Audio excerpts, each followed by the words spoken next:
What is going on, guys? This is Versus All Gaming with my review of Pupa episode 8 review. And this episode, to me, it was definitely a little bit surprising, but I will get into that, in a bit. So the episode, it starts off with Utsutsu and Yume.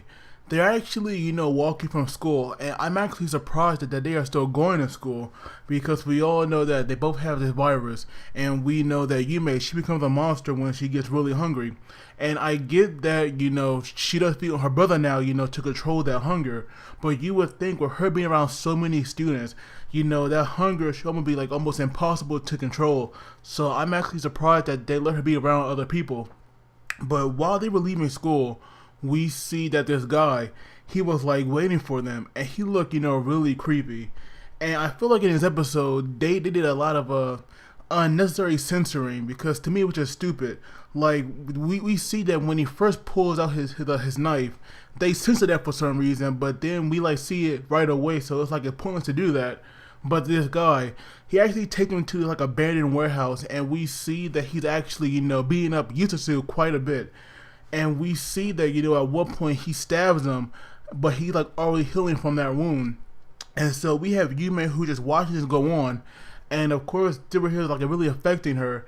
And we see that bringing up these terrible memories of when their father used to beat them as well. And so now we have this guy, plotting to play with Utsutsu and torture him forever, because we know that he'll like always heal up.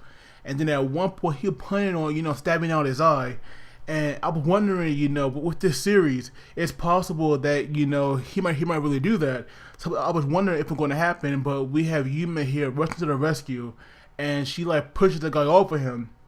And so this guy actually turns his attention to Yume now, and he was now going to attack her.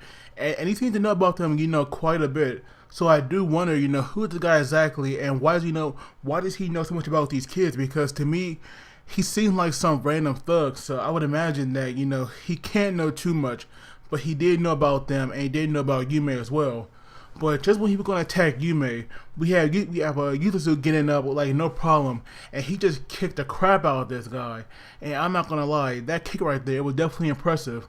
And then not only that, we see that Utsutsu, he like changes a bit, and he seems rather dark as he like takes out this guy's eye with like a finger. So that was definitely a surprise to me.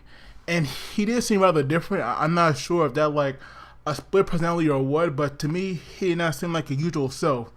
But when he looked at Yume, who actually looked pretty scared of her own brother, we see that they get taken out, or he gets taken out by this taser. And now we see all these guys coming in there, and that right there is what the episode ends on. But overall, the episode was definitely a little bit weird, but I did enjoy it though. I just want to know, who are these guys, and why they're coming after these kids? Now, they could be this organization that we heard about in the previous episode.